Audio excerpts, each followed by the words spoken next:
Saya bersyukur banget ketika Chosen sudah dibagi kelompok doa dalam 3 kelompok. Kelompok ibu-ibu, kelompok anak muda, dan juga kelompok bapak-bapak.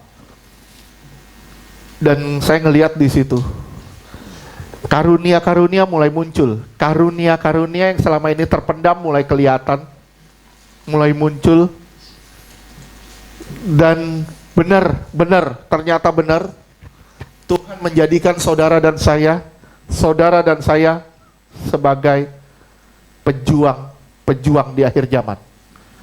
Kita adalah pejuang doa di akhir zaman, dan saya percaya bersama Tuhan kita akan raih kemenangan demi kemenangan. Saya yakin dan percaya jemaat ini adalah jemaat yang sehat, jemaat yang kuat. Semua akan bertumbuh di dalam kebenaran. Semua kita bukan hanya mendengar kebenaran, tapi kita semua mengasihi kebenaran. Karena tujuannya kita adalah sempurna di dalam kasih. Itu tujuannya sekali lagi sempurna di dalam kasih. Bersyukur beberapa kali kita ngalamin ada beberapa teman-teman menyampaikan pesan-pesan doa, dan puji Tuhan semua pasti digenapi. Bagaimana kerinduan hati Tuhan, gimana kerinduan hati Tuhan supaya kita benar-benar jadi jemaat yang militan. Sekali lagi, kita benar-benar jadi jemaat yang militan, bukan fanatis.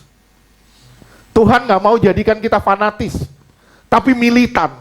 Fanatis itu gak ada dasar kebenaran, tapi militan dasarnya itu kebenaran. Dan Tuhan rindu saudara dan saya benar-benar menjadi jemaat yang militan. Ikut Tuhan, hidup mati sudah buat Tuhan, hidup mati buat Tuhan. Dan saya percaya kalau saudara sampai ke tingkat ini, saudara akan ngalamin Tuhan, dan saudara akan lihat kemuliaan Tuhan di sepanjang hidup saudara.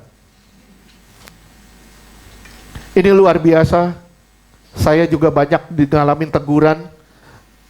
Berapa hari lalu Ibu Yudit juga mengalami kepenuhan.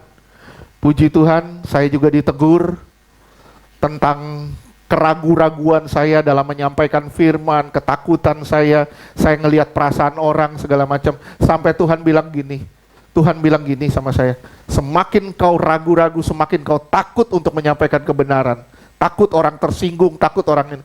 Tuhan bilang, semakin aku buka mulutmu. Semakin aku buka mulutmu, semakin kau takut, semakin aku buka mulutmu. Saya bilang, ya Tuhan, kalau Tuhan mau pakai saya dengan cara begini, biarlah yang daging tersinggung ya tersinggunglah. Tapi yang mau dibentuk, ayo kita sama-sama bertumbuh. Ayo kita sama-sama bertumbuh. Memang daging harus mati kok. Daging harus mati. Kalau daging nggak mati, daging akan menjadi batu sandungan untuk perjalanan kita ke surga. Sekali lagi, kalau daging nggak mati, daging akan menjadi batu sandungan perjalanan kita ke surga. Daging bagaimanapun caranya, daging harus mati.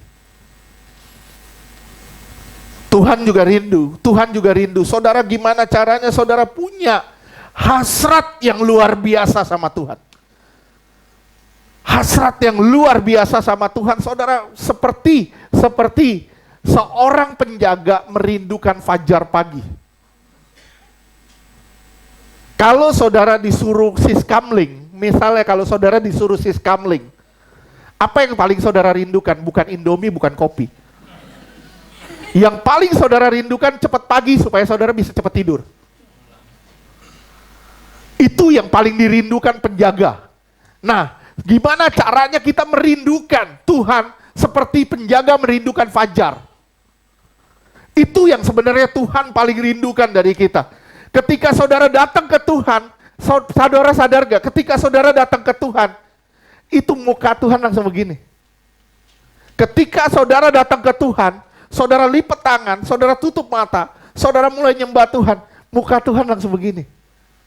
Langsung tersenyum. Kenapa? Karena pada dasarnya engkaulah yang dinanti-nanti sama Tuhan. Sekali lagi, pada dasarnya engkaulah yang paling dinanti-nanti sama Tuhan. Tapi kita nggak sadar, kita nggak menanti-nantikan Tuhan, itu bahaya luar biasa. Ntar pulang juga kita semua jemaat, saya rindu kita masuk di dalam pembersihan rumah masing-masing. Masing-masing, rumah masing-masing. Ya. Kalau ada yang bawa minyak urapan, bawa minyak, ayo kita doakan sama-sama. Bawa air, bawa garam, silakan kita doakan. Supaya kita masuk dalam pembersihan rumah masing-masing. Ya, jangan rumah orang kita urusin.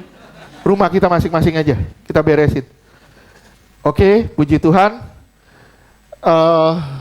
Minggu ini Tuhan kasih pesan yang sangat kuat.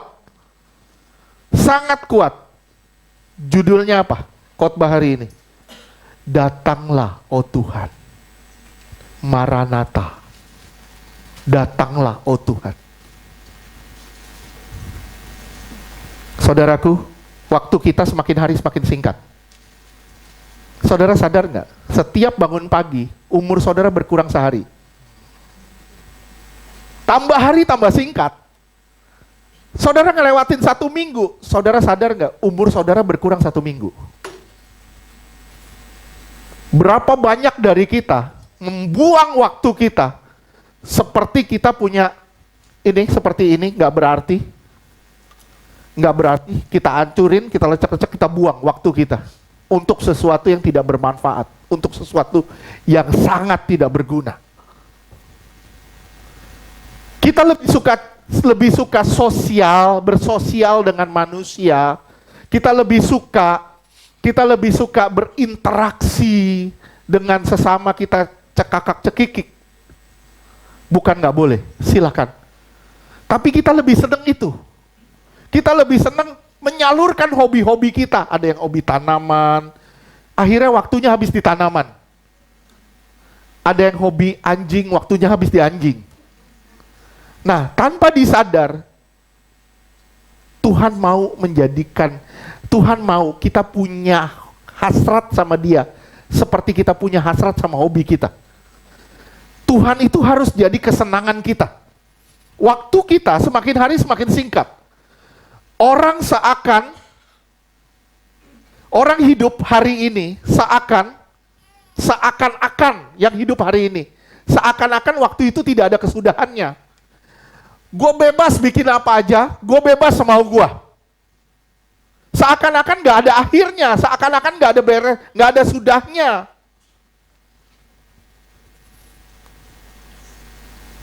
Sadar gak saudara? Hidup ini pasti akan berakhir. Amin.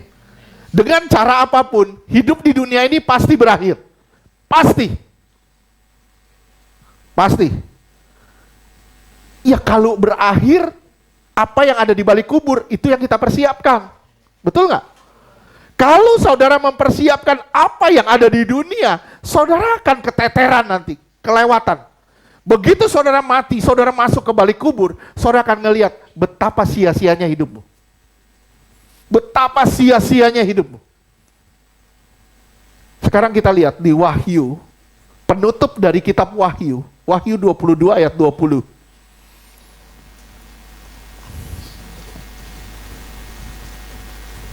Wahyu 22 ayat 20. Ya. Ia yang memberi kesaksian tentang semuanya ini berfirman, "Ya, aku datang segera." Ya, aku datang segera. Allah bilang, Tuhan bilang, aku datang segera. Terus? Amin. Datanglah Tuhan Yesus. Datanglah Tuhan Yesus. Saya bilang ya, kalau saudara baca begini, saudara baca gini, ini sebenarnya penekanannya kurang kuat. Jadi kalau Fran misalnya mau datang ke rumah saya, Pak, Kak, aku mau datang ke rumah. Saya bilang, ya udah datang aja. Kesannya nggak ada penekanannya. Sebenarnya gimana? Saudara, penekanannya itu sangat kuat.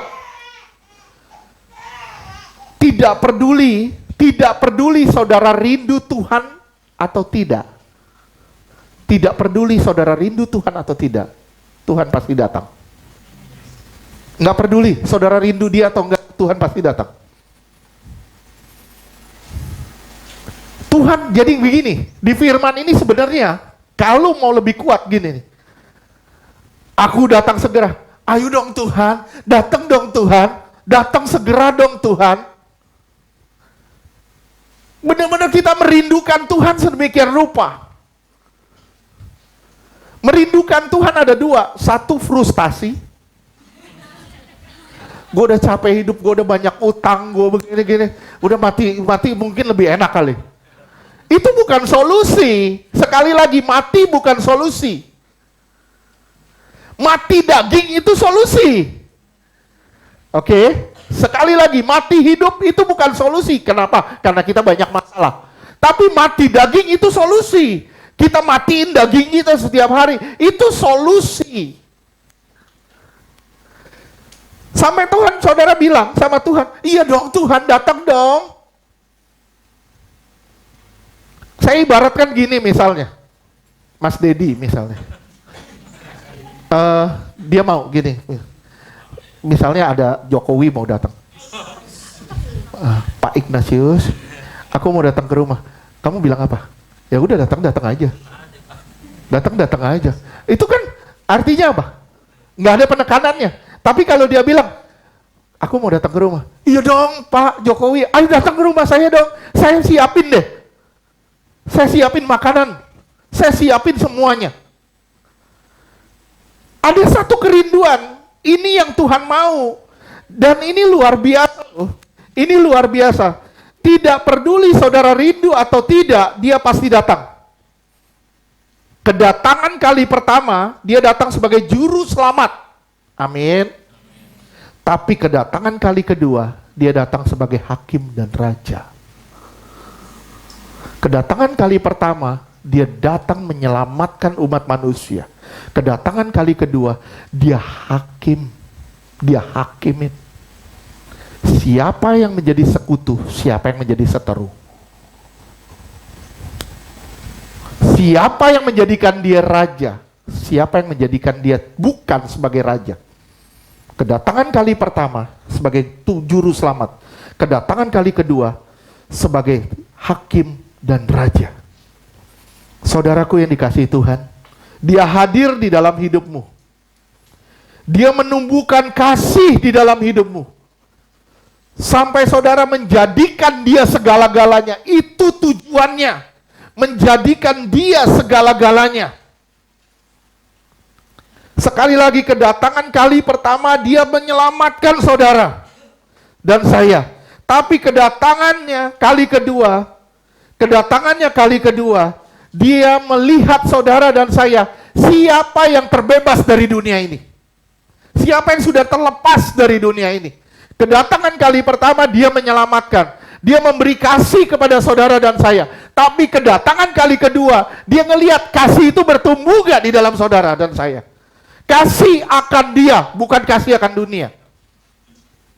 Kasih akan dia membuat kau terlepas dari dunia. Sekali lagi saya ulang, kasih akan dia membuat kau terlepas dari dunia. Engkau akan terbebas dari dunia sungguh-sungguh ketika ada kasih Allah di dalammu.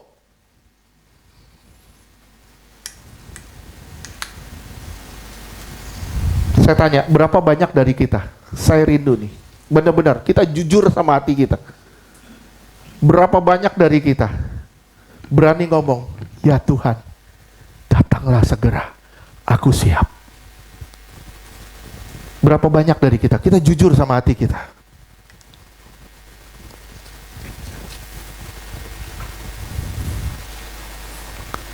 Saya rindu saudara punya pemahaman sampai ke tingkat ini.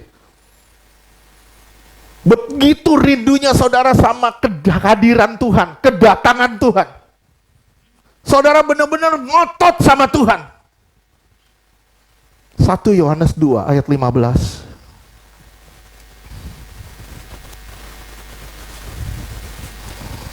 1 Yohanes 2 ayat 15. Janganlah kamu mengasihi dunia dan apa yang ada di dalamnya. Jikalau orang mengasihi dunia, maka kasih akan Bapa tidak ada di dalam orang itu. Kasih kepada Bapa nggak ada di dalam kamu. Jadi kasih itu, sekali lagi, saya ulang berkali-kali nggak apa-apa. Kasih itu seperti benda. Kasih itu seperti benda. Saya taruh kasih di sini. Kasih nggak ada di sini. Saya taruh kasih di sini. Kasih nggak ada di situ. Kasih itu seperti benda. Di mana engkau letakkan kasih itu? Kalau kasihmu kamu letakkan di tempat yang tepat, kamu akan bebas dari kasih kepada satu yang tidak tepat.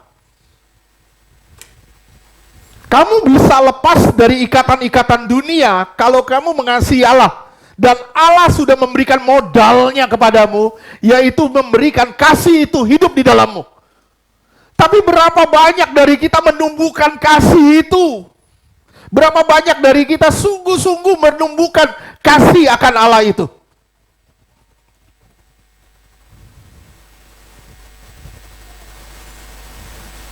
Saudara tidak bisa mengabdi pada dua tuan. Saudara minggu ke gereja, minggu rajin datang ke gereja. Tapi Senin Sabtu, hidupmu tidak jadi gereja. Minggu kita rajin aktif di gereja, minggu kita pokoknya kita dengerin berbagai macam khotbah. Dari sekolah minggu, semua kita aktif dengerin. Saudara dengar, saudara doa minggu. Tapi Senin sampai Sabtu, kehidupan doa hilang. Kita rajin datang ke gereja, tapi kita tidak jadi gereja. Berapa tahun kamu sudah jadi Kristen, sampai hari ini tidak jadi gereja. Gereja bukan arti bangunan, gereja bukan arti tempat. Gereja itu adalah saudara dan saya, di mana hadirat Allah hidup. Kalau hadirat Allah ada di dalammu, ada di dalam saya, sayalah gereja itu. Berapa banyak dari kita tidak jadi gereja? Saudara, saya minta saudara sadar benar-benar akan hal ini. Kita lepasin semua deh. Kenapa? Karena waktu ini sudah singkat banget. Udah gak lama lagi.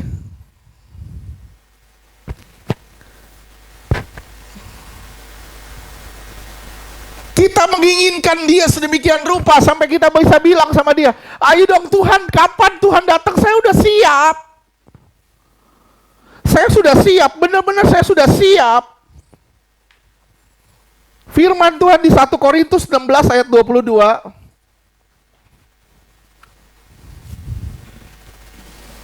1 Korintus 16 ayat 22. Siapa yang tidak mengasihi Tuhan, terkutuklah ia. Maranatha. Waduh. Saya bilang ini kalimat yang paling tegas. Saya ringanin sedikit ya. Tetap hasilnya nggak enak. Gini nih. Siapa mengasihi aku, diselamatkan. Siapa tidak mengasihi aku, tidak diselamatkan. Saya ringanin sedikit. Enak gak dengar ya? Tetap gak enak. Apalagi bunyinya begini, siapa tidak mengasihi Tuhan, terkutuklah dia. Maranatha, ya Tuhan datang segera. Terkutuk itu pakai kata anatema. Anatema yang artinya terpisah dari Allah. Terpisah dari Allah atau keadaan terkutuk atau diserahkan kepada celaka. Diserahkan kepada celaka. Itu yang pakai kata terkutuk itu. Aduh, serem gak sih? Serem gak? Maranatha, apa artinya? Ya Tuhan, datanglah segera. Kalau kamu gak mengasihi Allah, terkutuklah kamu.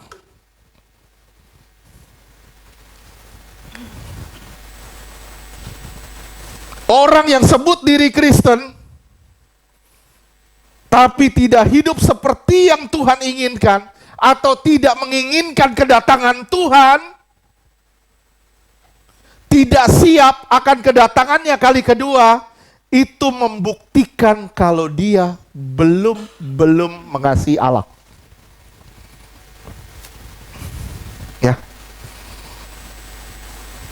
Jujur, gak usah dijawab ya. Jawab dalam hati ya. Kalau misalnya Tuhan berkata gini, misalnya Tuhan berkata gini, 1 menit lagi aku datang hampiri kamu dan kamu akan ikut bersama aku. 1 menit. Oke, 1 menit masih ada waktu kita berberes. Kalau Tuhan bilang, saat ini, siap gak? Saat ini juga, siap gak?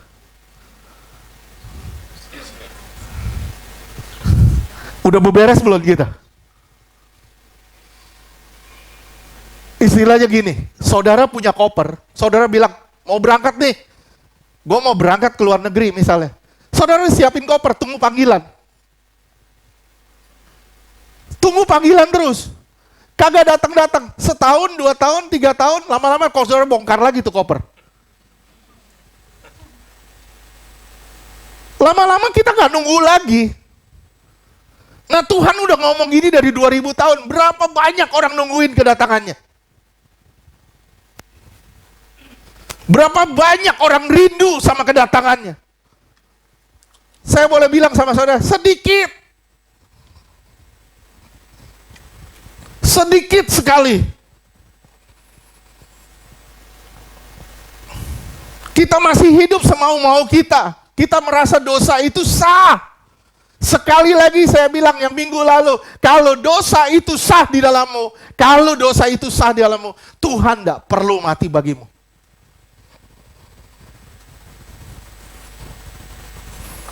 Jika kita tidak mengasihi Dia, terkutuklah. Saudara mau ringanin kata-kata ini sedimanapun tetap nggak enak. Tuhan mau apa? Tuhan mau saudara mengasihi Dia. Udah, beri kasihnya kepada Dia. You beri kasihnya kepada Dia. You akan melihat perubahan hidup. Betul. Kita akan melihat perubahan hidup kita. Kenapa? Karena kasihnya ada di dalam kita. Dan kasihnya ada di dalam kita. Kita mengasihi Dia dengan tulus. Dan kasih kepada Dia membuat kita berubah hidup kita. Berapa banyak dari kita belum berubah? Berapa tahun kita sudah lewati bersama dengan Tuhan. Tapi kenapa hidupku tidak berubah-berubah? Kok dosa masih jalan terus? Kok begini terus hidupku? Kenapa begitu? Jawabannya satu, karena saudara belum meletakkan kasih di tempat yang benar. Dan saudara belum mengasihi Dia dengan benar. Aduh, kalau begini, saya bilang, masalah nggak kita? Terkutuk nggak kita? Terkutuk nggak? Serem nggak sih? Main-main teruslah dengan hidup kita. Main-main teruslah dengan hidup kita. Ucak-ucak tuh waktu dan buang ke sampah. Engkau akan lihat. Begitu kekekalan datang, kita nyesel, nggak bisa bikin apa-apa. Nggak bisa bikin apa-apa kita. Banyak orang bilang, wah masih lama Tuhan datang. Saya berani ngomong sama saudara. Saya berani ngomong, tidak lama lagi. Tidak lama lagi. Saya baca, baru tadi pagi saya baca satu jurnal WHO. Jurnal WHO. Dibilang gini, ada virus yang baru namanya Nipah. Nipah. Dan itu jauh lebih mematikan dari COVID.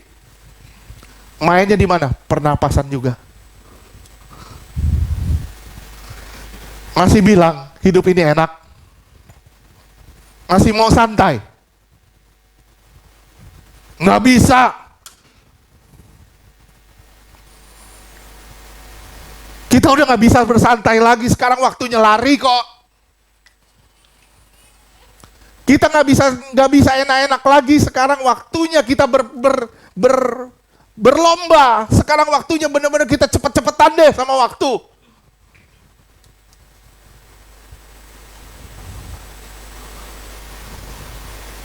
Begitu, maaf, nanti di-cut ya. Begitu Joe Biden naik, saya bilang, ini kehancuran Amerika. Ini akan terjadi kehancuran di Amerika. Kenapa? Karena dia sudah melegalkan segala yang Tuhan gak suka. Ini akan terjadi kehancuran. Dalam bentuk apa? Saya tidak tahu. Mungkin dalam bentuk wabah, mungkin dalam bentuk musibah. Bencana yang besar.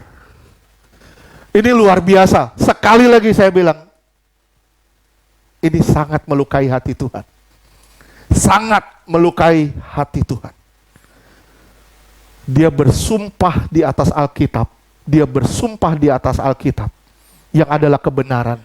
Seakan-akan dia mempermainkan kebenaran. Nggak bisa. Itu bahaya luar biasa. Oke.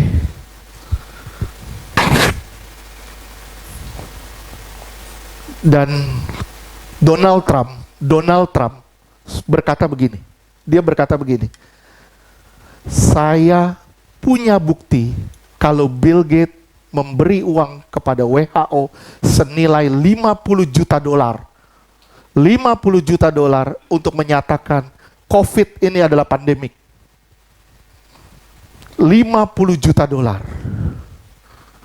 Dan dia disupport sama Obama, Hillary, Joe Biden. 3 ini.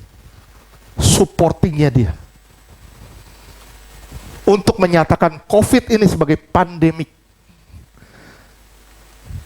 Nah, loh, mau santai. Terus bilang lagi, tadi, varian baru, COVID varian baru, jauh lebih ganas, mau santai. Terus bilang lagi, ada virus baru, Nipah, dari mana? Katanya dari babi.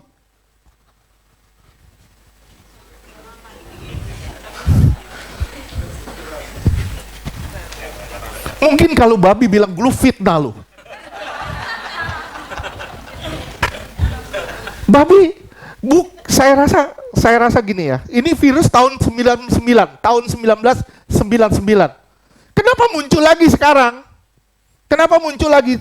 Sementara tahun 99 bukan pandemik. Dan WHO udah menyatakan ini akan jadi pandemi berikutnya dan ini lebih ganas dari COVID.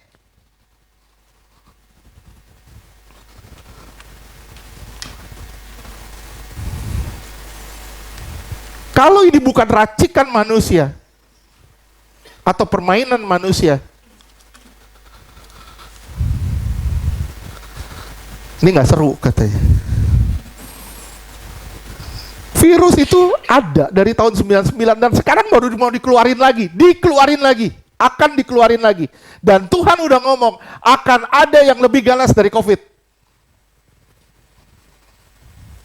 Saudara bilang, kita nggak masuk dalam situasi perang, Pak. Sekarang lagi situasi perang. Situasi perang apa? Kamu di lockdown, kamu nggak bisa bikin apa-apa, kamu keluar, kegerakanmu terbatas, itu situasi perang. Dan kita sedang masuk situasi perang. Perang apa? Perang biologis. Kita lagi masuk situasi perang, dan perang itu tidak terlihat, perang biologis. Kita dibikin sakit terus. Masih mau santai. Masih gak mau ngotot sama Tuhan. Aduh, bahaya luar biasa. Tuhan bilang, kamu tidak mengasihi aku, terkutuk kamu. Istilahnya kalau Tuhan ngomong. Ini perkataan Paulus yang paling keras sebenarnya.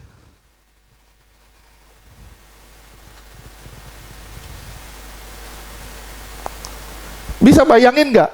Sekian tahun tidak terjadi pandemik.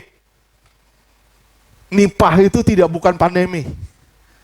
Tapi kemudian berapa puluh tahun kemudian virus ini muncul lagi. Dan di situ sudah diprediksi akan terjadi pandemi. Kita nggak berjaga. hancur kita, benar. Benar, hancur kita. Nggak kuat kita ngelewatin hidup ini, betul nggak? Tambah sulit dah? Tambah sulit, jangan pikir tambah enak. Waduh Pak, nggak bisa makan babi. Tenang aja, selama dia dimasak, aman. Masalahnya di mana? Masalahnya dari human to human itu, dari manusia ke manusia. Kenapa bisa gitu? Kenapa dulu nggak pandemi? Kenapa? Karena sudah diracik. Karena sudah dibuat dan itu sudah dipersiapkan. Tujuannya apa? Tekanan kepada pemerintah-pemerintah. Kenapa? Karena mereka globalis, tidak percaya namanya nation. Mereka lah nation itu. Oke. Jadi saya bilang sama saudara, persiapkan dirimu untuk sesuatu yang lebih besar.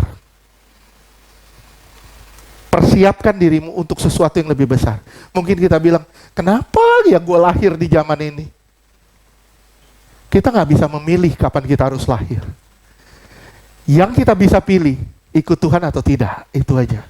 Kita nggak bisa pilih kapan kita harus lahir, kenapa kita lahir di zaman pandemi. Kita nggak bisa pilih itu. Yang kita bisa pilih, hari ini mau ikut Tuhan atau enggak.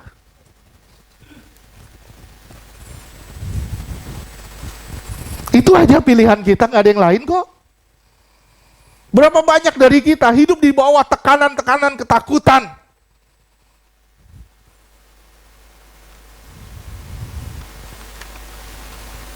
Saudaraku, kalau saudara benar-benar mengasihi Allah, engkau akan lepas dari semua ketakutan. Sekali lagi, kalau engkau benar-benar mengasihi Allah, engkau akan lepas dari semua ketakutan. Kenapa? Hidupku adalah Kristus, mati itu keuntungan bagiku. Mati kita untung kok. Kenapa? Kita masuk di dalam kehidupan tanpa tangisan dan air mata. Itu tempat yang sangat hebat dan sangat luar biasa. Yang Tuhan sudah persiapkan bagi kita. Tuhan cuma minta satu, kasihi dia. Dan kasih akan dia diwujudkan dalam bentuk apa?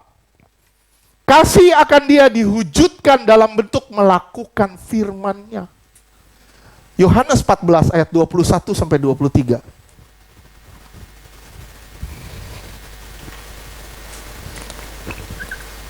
Yohanes 14 ayat 21. Barang siapa memegang perintahku dan melakukannya, dialah yang mengasihi aku. Memegang perintahku dan melakukannya, dialah yang mengasihi aku. Jadi kasih akan Allah. Saudara bilang, gampang ya saudara nyanyi, aku mengasihi engkau Yesus. Gampang sekali nyanyi, coba praktekin dalam hidupmu. Jalan gak engkau dalam kebenaran? Hidup gak kebenaran itu di dalammu? Oke, terus? Dan barang siapa mengasihi aku, ia akan dikasihi oleh Bapa-Ku, dan aku pun akan mengasihi dia, dan akan menyatakan diriku kepadanya. Lihat ya, aku akan menyatakan diriku kepada dia. Menyatakan diriku kepada dia. Terus? Yohanes 14 ayat 22. Yudas, yang bukan Iskariot, berkata kepadanya, Tuhan, apakah sebabnya maka engkau hendak menyatakan dirimu pada kami, dan bukan kepada dunia? Iya. Kenapa bukan kepada dunia, tapi kepada kami? Terus lanjutkan. Yohanes 14 ayat 23. Jawab Yesus, jika seorang mengasihi aku, ia akan nuruti firman-Ku. Iya, Dan terus? Bapa-Ku akan mengasihi dia, dan kami akan datang padanya. Kami akan datang kepadanya. Terus? Dan diam bersama-sama dengan dia. Dan diam bersama-sama dengan dia. Kami akan datang kepadanya dan diam bersama-sama dengan dia. Ingat ya, ingat saya bilang, ingat benar-benar Kristen itu bukan peniru tapi pelaku. Sekali lagi, Kristen itu bukan peniru tapi pelaku. Meniru itu lebih mudah daripada melakukan. Kalau saudara meniru, saudara akan terjebak di balik kemunafikan. Sekali lagi, kalau saudara menjadi peniru, saudara akan terjebak di balik kemunafikan. Kasih akan Allah dibuktikan dengan ketertundukan kita kepada kehendak Allah. kehendak Allah. Saudara tunduk kepada kehendak Allah, itu saudara membuktikan dirimu mengasihi Allah. Dan sejauh mana orang mau diatur dengan firman Tuhan? Sejauh mana seseorang bisa diatur dengan firman Tuhan? Firman Allah itu pedang yang tajam.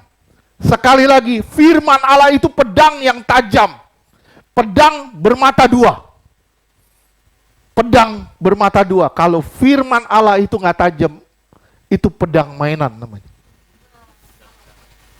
Kalau sekedar sakit sembuh, kantongmu penuh, mujizat ada terus, begitu terus, saya bilang itu pedang mainan.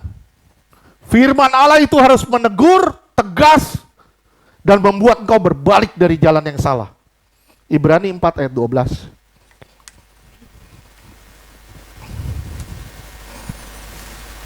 Ibrani 4 ayat 12.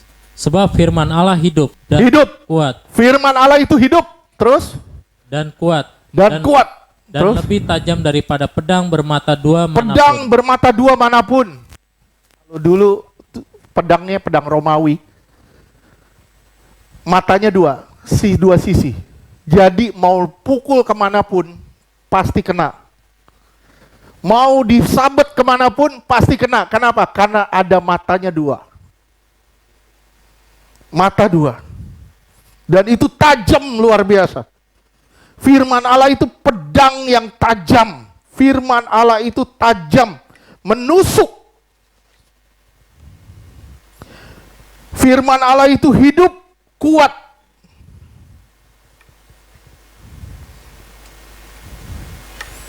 Kalau saudara melawan firman Allah, sekali lagi, kalau saudara melawan firman Allah, pasti mati.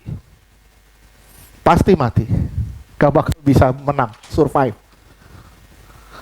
Sekali lagi ya saya bilang ya, siapapun melawan firman Allah, pasti mati.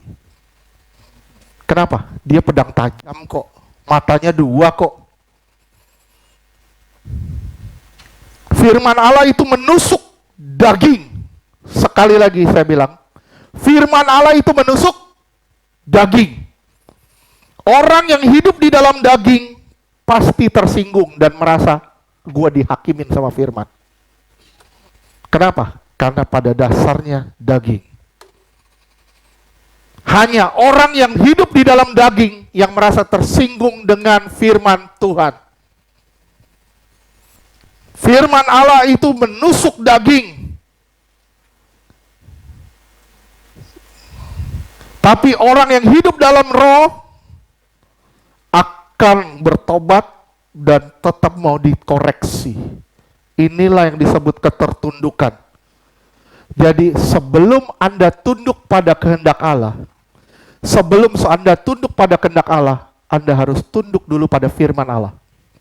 Saudara nggak bisa tunduk pada kehendak Allah sebelum kau tunduk pada firman Allah. Tunduk dulu pada firman Allah, baru tunduk pada kehendak Allah. Banyak orang mau taat. Tunduk dah sama firman. Nah. Dengar firman, merasa dihakimin, baper. Saya bilang ya, baper cuman buat bucin. Bucin, budak cinta. Itu baper cuman buat dia. Jadi kalau dengar firman jangan baper deh. Koreksi. Kenapa? Itu kena daging kok. Justru itu diperbaiki, engkau lagi diperbaiki. Jelas kan? Kalau dengar firman baper, itu dagingnya masih kuat. Dan orang itu tidak bisa berubah. Sebelum dia tanggalin dirinya, tanggalin dagingnya. Firman Allah itu tajam loh, pedang bermata dua loh. Firman Allah itu hidup. Dia hidup di dalam saudara dan saya. Dia salurkan hidupnya di dalam kita. Sehingga kita menjadi makhluk yang hidup. Kehidupannya di dalam kita itu terus-menerus, harus terus-menerus dihidupkan. Yohanes 1 ayat 1.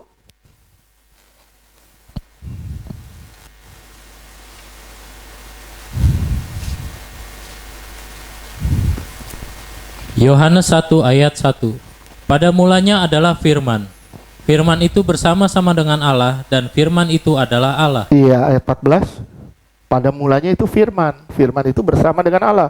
Firman itu adalah Allah. Terus ayat 14. Yohanes 1 ayat 14.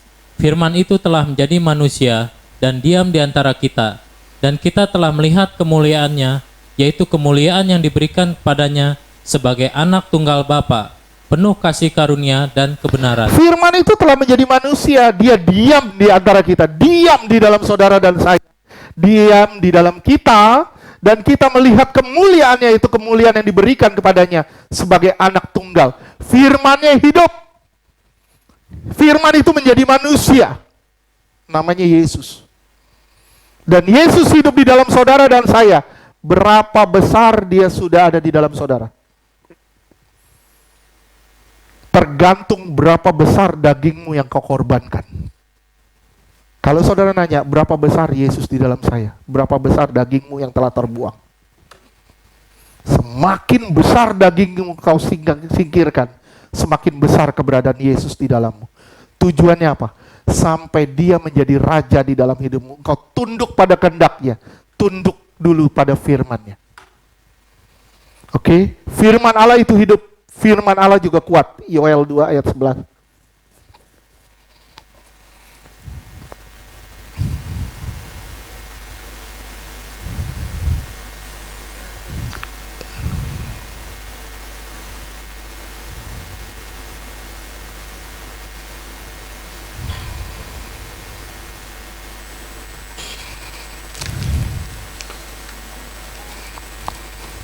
Nggak ada?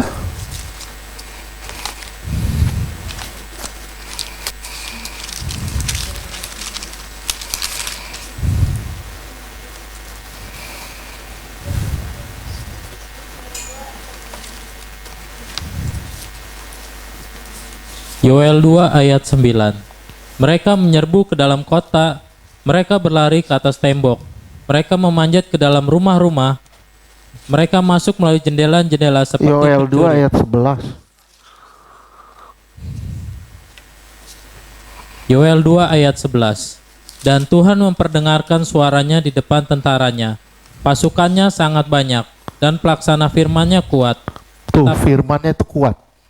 Firman-Nya itu kuat. Terus? Betapa hebat dan sangat dahsyat hari Tuhan. Siapakah yang dapat menahannya? Siapa yang dapat menahan kedatangan Tuhan? Tahan nggak saudara berdiri di hadapan anak manusia ketika dia datang kali kedua? Kekristenan itu bukan agama, kekristenan itu hubungan. Sekali lagi, kekristenan itu bukan agama, hubungan.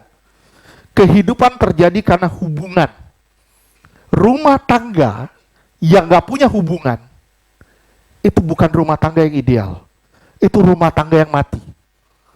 Suami istri yang nggak punya komunikasi, itu rumah tangga yang mati. Rumah tangga itu dibangun di atas dasar hubungan komunikasi. Kalau saudara bilang, saya berhubungan dengan istri, itu berarti saudara punya komunikasi dengan istri. Saudara punya hubungan nggak dengan Yesus?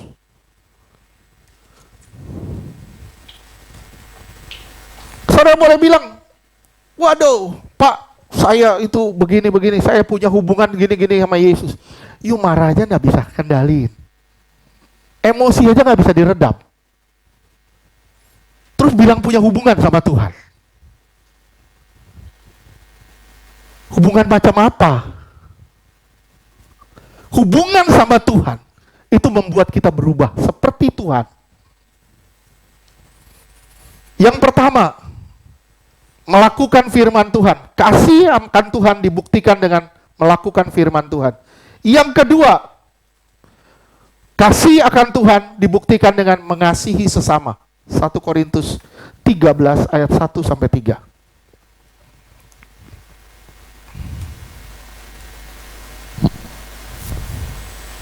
1 Korintus 13 ayat 1. Sekalipun aku dapat berkata-kata dengan semua bahasa manusia dan bahasa malaikat, tetapi jika aku tidak mempunyai kasih, aku sama dengan gong yang berkumandang dan canang yang gemerincing. Artinya apa? Lu punya karunia sebagus apapun, tapi kalau nggak punya kasih akan sesama, percuma. Terus 1 Korintus 13 ayat 2. Sekalipun aku mempunyai karunia untuk bernubuat, dan aku mengetahui segala rahasia, dan memiliki seluruh pengetahuan, dan sekalipun aku memiliki iman yang sempurna untuk memindahkan gunung, tetapi jika aku tidak mempunyai kasih, aku sama sekali tidak berguna. percuma punya karunia yang hebat-hebat, percuma kalau nggak ada kasih, semuanya sia-sia. Ayat 3, 1 Korintus 13 ayat dengar 3. ya, dengar, ini jelas. Terus, Dan sekalipun aku membagi-bagikan segala sesuatu yang ada padaku, ini Robin Hood melakukan loh. Dia bagiin semua harta. Tapi apakah dia punya kasih? Enggak. Jadi kasih akan Tuhan itu tidak dibuktikan hanya dengan mengerogoh kantongmu. Wah, nolong ini, nolong ini, nolong ini, nolong ini. Bukan kasih akan Tuhan. Kasih akan Tuhan itu terlihat pada saat kau disakiti dan kau tetap nolong. Saya ulang sekali lagi. Kasih akan Tuhan itu tertampak ketika engkau disakiti dan kau tetap nolong. Terus? bahkan menyerahkan tubuhku untuk dibakar. Iya, bahkan menyerahkan tubuhku untuk dibakar. Kayak contohnya, pahlawan. Pahlawan. Mereka mau nggak menyerahkan hidupnya buat bangsa ini? Mau. Apakah itu kasih? Bukan kasih yang benar. Terus? Tetapi jika aku tidak mempunyai kasih, sedikit pun tidak ada faedahnya bagiku. Nah loh, kasih, kita mengasihi orang bukan karena apa yang orang telah buat kita. Saya ulang sekali lagi, kita mengasihi orang bukan karena apa yang orang telah buat kita, tapi karena apa yang Tuhan telah buat kita. Kita bisa mengasihi orang lain ketika kita melihat apa yang Tuhan buat kita bisa membuat buat sesama kita. Nggak peduli lu baik, lu jahat sama gua tetap tolong lu.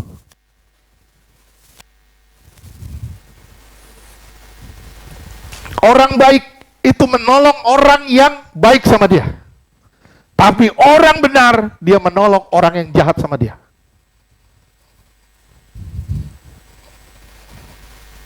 Sampai sini paham dah? 1 Yohanes 4 ayat 8 dan 9.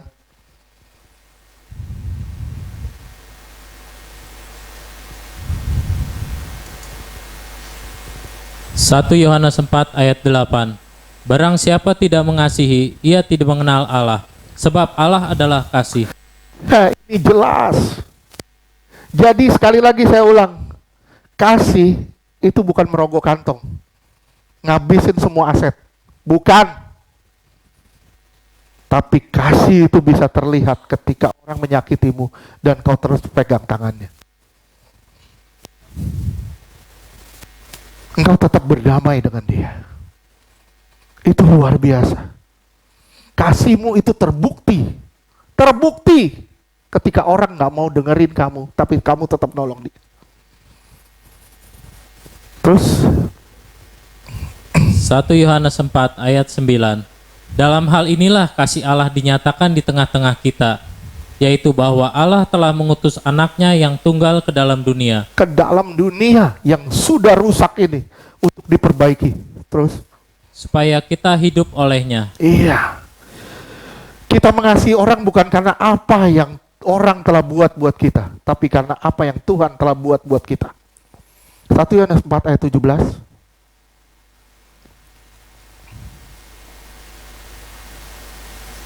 Satu Yohanes 4 ayat 17.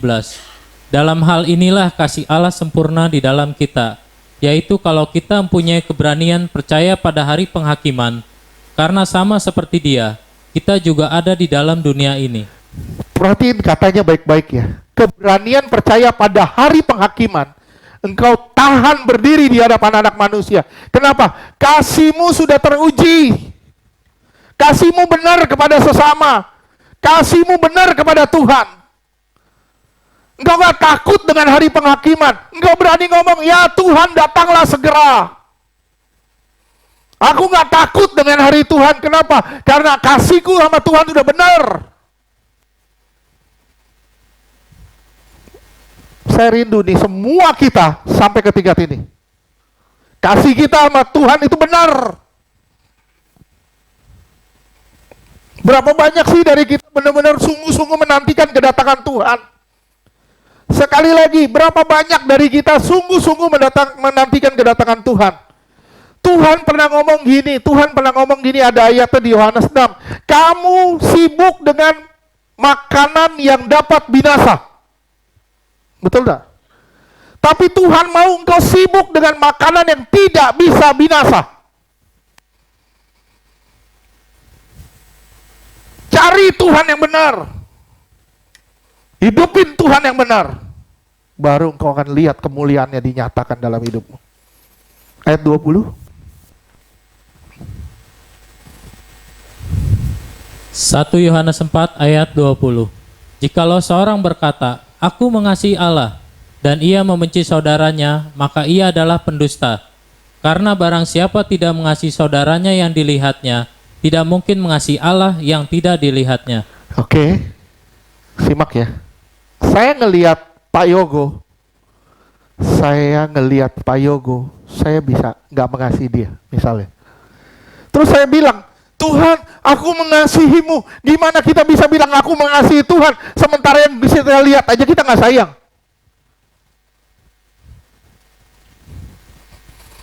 Saya ngelihat Pak Yogo seperti saya ngelihat Tuhan. Kenapa? Dia layak mendapatkan kasih dari Tuhan.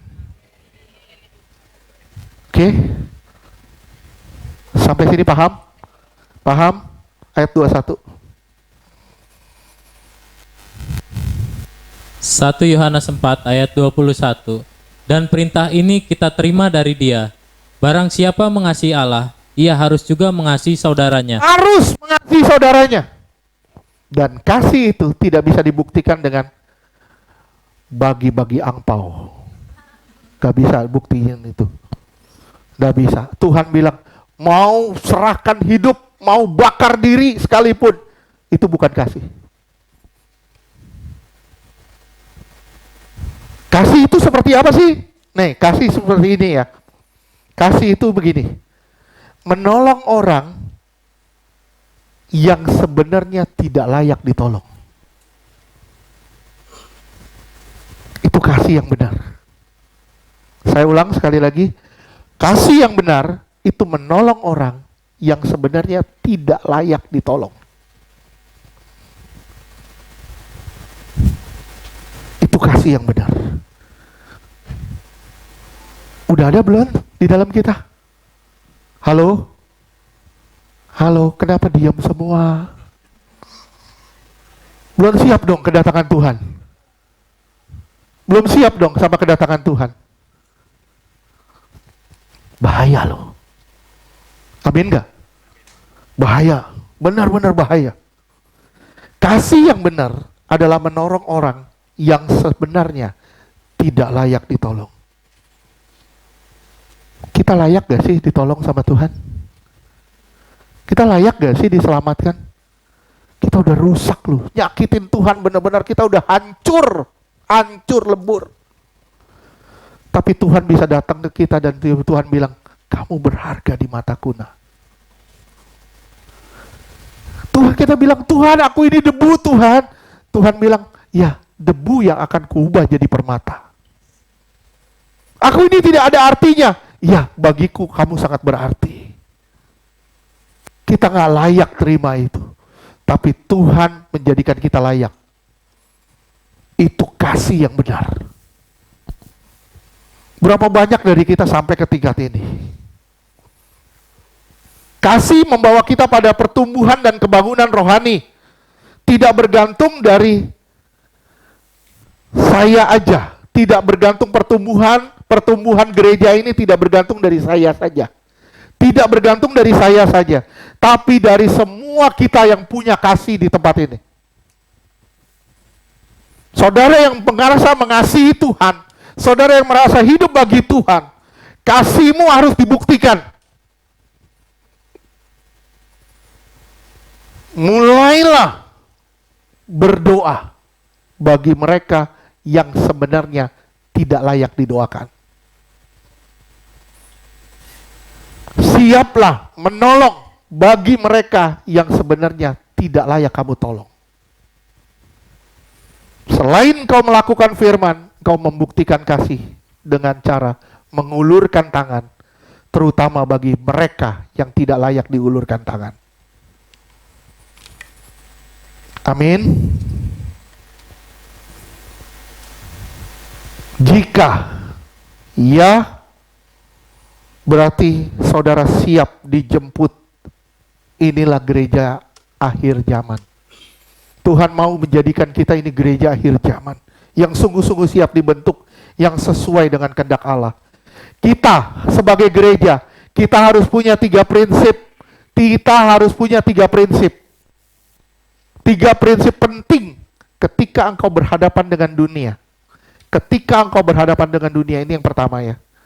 Anggap dirimu sebagai janda. Janda. Kenapa? Saya sudah kehilangan suami saya. Suami saya siapa? Suami saya, kekasih saya, Yesus. Saya tidak patut mengasihi dunia ini. Kenapa? Karena dunia ini telah menyalibkan kekasih saya. Saya harus punya hati seorang janda. Mungkin kita bilang, wah, hati janda. Wahyu 18 ayat 7.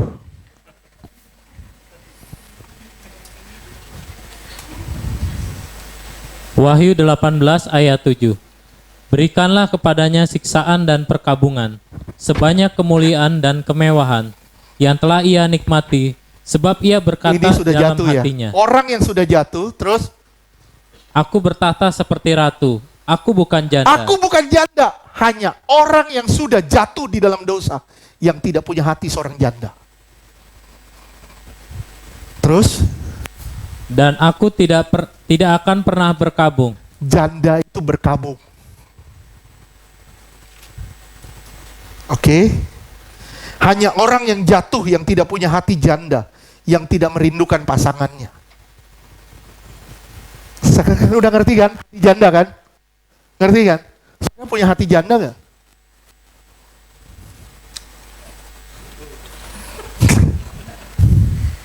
Matius 9 ayat 14-15.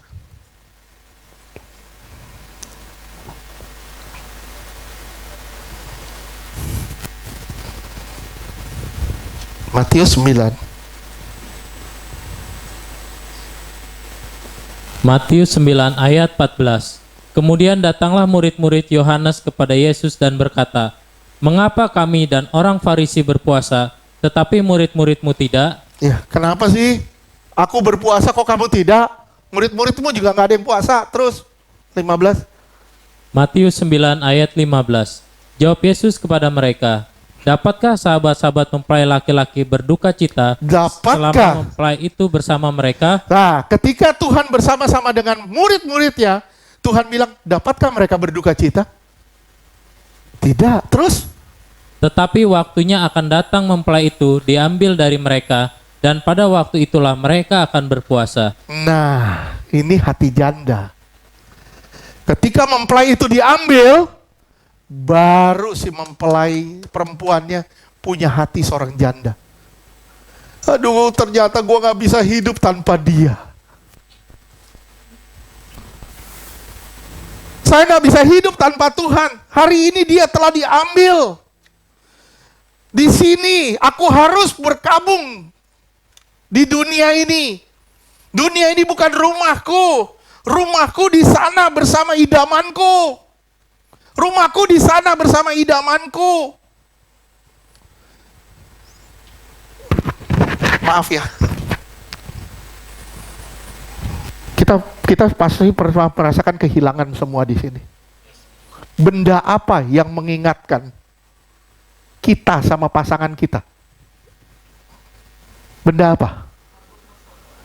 Foto, baju, kadang baju kita cium-ciumin. Betul nggak? Ya, betul ya. Nah, Tuhan sudah memberikan satu barang yang mengingatkan dia, mengingatkan kita akan dia. Apa? Tuh ada di situ.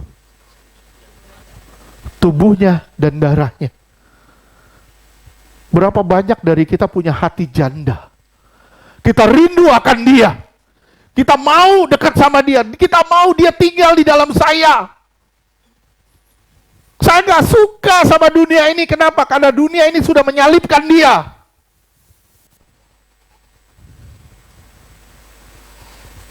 Berapa banyak? Sekali lagi saya bilang, kita di sini punya hati seorang janda. Berapa banyak sih? Berapa dalam saudara merindukan Tuhan? Berapa dalam saudara mengasihi Tuhan?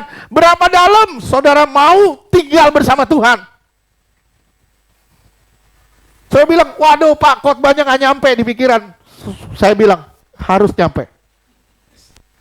Harus nyampe. Kenapa? Kalau nggak nyampe, you nggak bakal bisa ke sana. You nggak ideal jadi pasangannya. Yang kedua, kenikmatan akan kekayaan Allah.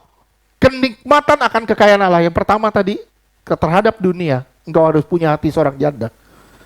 Kenikmatan akan kekayaan Allah, engkau harus punya hati seorang istri. Sikap seorang istri. Istri punya suami dan dia bersandar pada suaminya. Suaminya itu tanggung jawab penuh sama keluarga. Oleh sebab itu dia bersandar banget sama suaminya. Kita harus punya hati seorang istri. Berapa banyak dari kita sungguh-sungguh mau menyerahkan hidup kita sama Tuhan dan percaya penuh sama Tuhan, gak khawatir lagi dengan apapun. Berapa banyak dari kita punya hati seorang istri? Roma 7 ayat 2 sampai 4.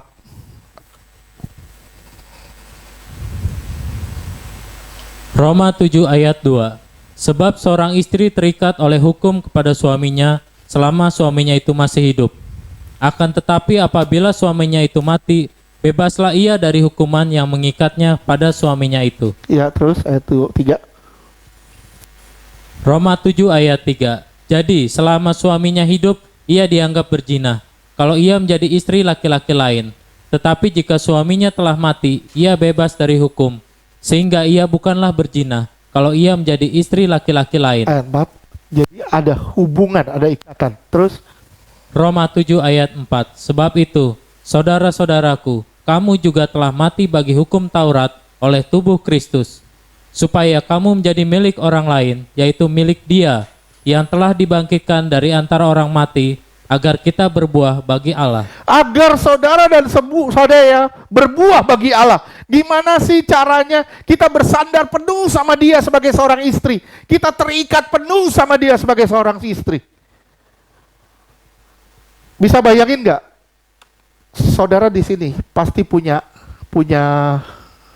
suami atau punya istri atau punya pasangan atau punya orang tua. Ketika orang tua itu bertanggung jawab penuh, saudara akan bergantung penuh sama dia. Betul lah? Saudara akan bergantung penuh sama dia. Nah, Tuhan itu orang tua kita dan suami kita, istri kita, suami kita, dan dia bertanggung jawab penuh sama kita. Gimana kita nggak mau bersandar sama dia? Kalau saudara nggak punya hati seorang istri, saudara nggak akan bisa bersandar sama Tuhan.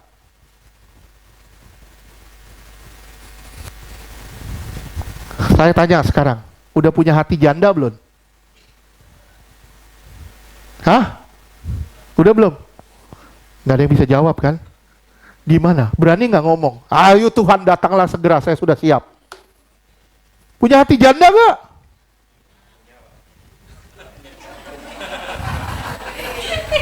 Jangan bilang punya kenalan janda, punya hati janda. Oke? Kita punya hati seorang janda, tuh kita mengharapkan Tuhan sedemikian rupa. Itu yang Tuhan mau. Kita punya hati seorang istri, kita bersandar penuh sama dia. Yang ketiga, kita punya hati seorang gadis.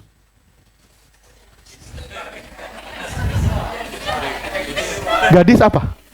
Gadis apa? Setia penuh. Saya mau merit. Saya dipersunting. Saya bikin apa? Bikin ulah. Nggak jadi merit. Nggak jadi. Kita ngotorin hidup kita. Nggak jadi merit. Kita jaga diri kita sedemikian rupa. Kita perhatikan kekudusan kita. Begitu kita merit, kita jadi mempelai dia. Itu hebat, luar biasa, beri kemuliaan buat Tuhan. Punya hati gadis gak? Jaga gak kekudusan? Halo? Cinta Tuhan gak? Rindu Tuhan gak? Punya hati janda gak? Bersandar penuh gak sama dia? Punya hati seorang istri gak? Setia sama dia. Jangan kotorin dirimu. Punya hati seorang gadis. 2 Korintus 11 ayat 2-3.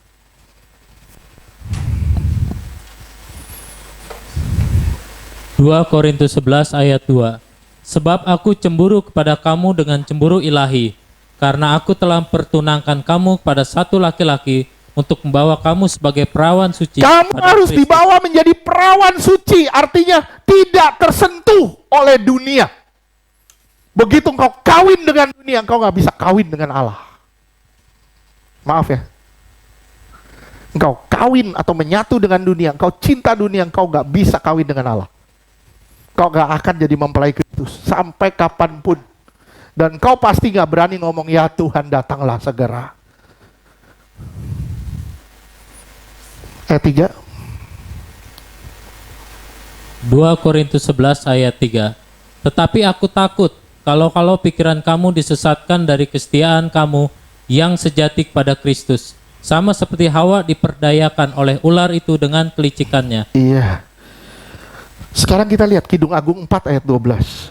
Saya udah pernah khotbahin Kidung Agung lengkap dari awal sampai akhir.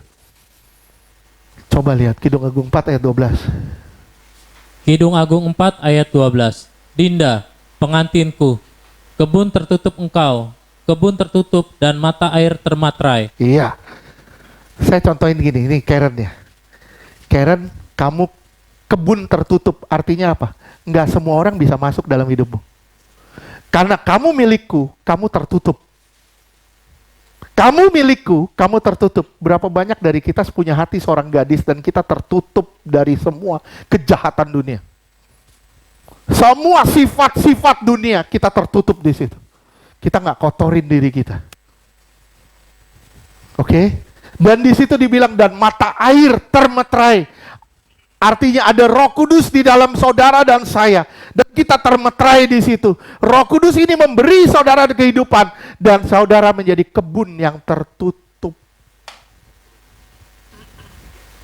Bisa bayangin? Zaman pandemi. Kebun raya misalnya di lock. Nggak bisa masuk. Kita tuh kebun tertutup. Nggak ada orang yang bisa masuk. Kenapa? Hanya pengantinku yang bisa masuk. Yesus. Berapa banyak dari kita punya hati seorang gadis? 1 Korintus 3 ayat 16 sampai 17. Sedikit lagi.